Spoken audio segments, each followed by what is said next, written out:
together in person.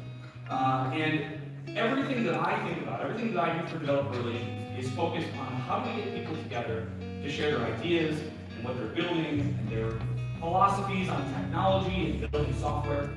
And so I want to share a few ways that we as DigitalOcean think about community specifically. So this is a moment where I'm going to go kind of rapid fire, but I want to make sure you're all prepared. I have a bunch of QR codes that I'm going to be sharing with you. So it might be worthwhile if you want to grab some of these codes and make sure you know what these resources are. Have your phone on the ready. All right, let's get right into it. The first one I want to talk about, and this is for both you here in the room, as well as all of you that are watching online.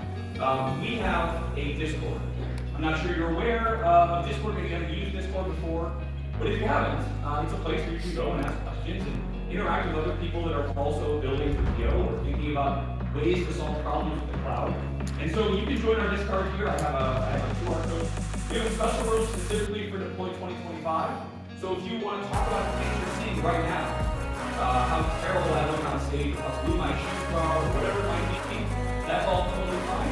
We'd love for you to be able to talk to each other without also, talking to the strangers next to you.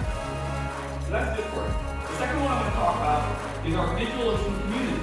We are running meetups all over the world that get people together in local communities to talk about what they're building, what they're learning, and we want to make sure that you have an opportunity to do this as well. There are lots of opportunities to host your own meetings, as well as join meetings that already exist. You can find all of that information here at my second QR code. This is what we call our Wave Makers program, and we're really excited to roll this out and get more people involved. The third one that I want to talk about is Hacktoberfest. If you haven't already been a part of Hacktoberfest in the past, I'll give you a quick overview of what it is. The idea is, we at DigitalOcean wanted to write a love letter to the open source community.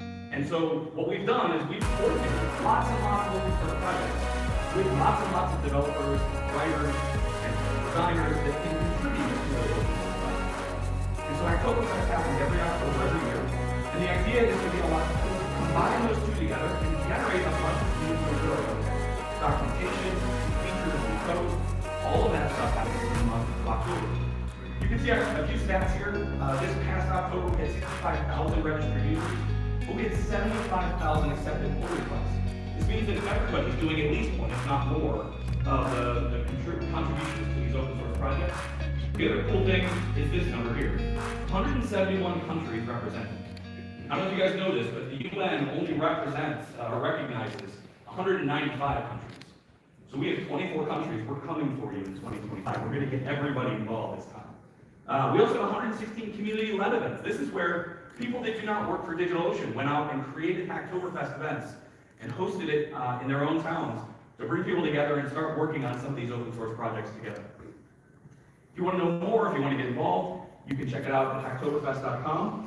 I decided to spare you one QR code. I figured that was an easy one to remember. The last thing that I want to talk about is a couple of new broadcasts that we're putting together. The first is a new podcast. We're calling it Hang 10. The first episode is available today in every podcasting app that you use, and it's an interview with our CEO, Patty. So if you hadn't had an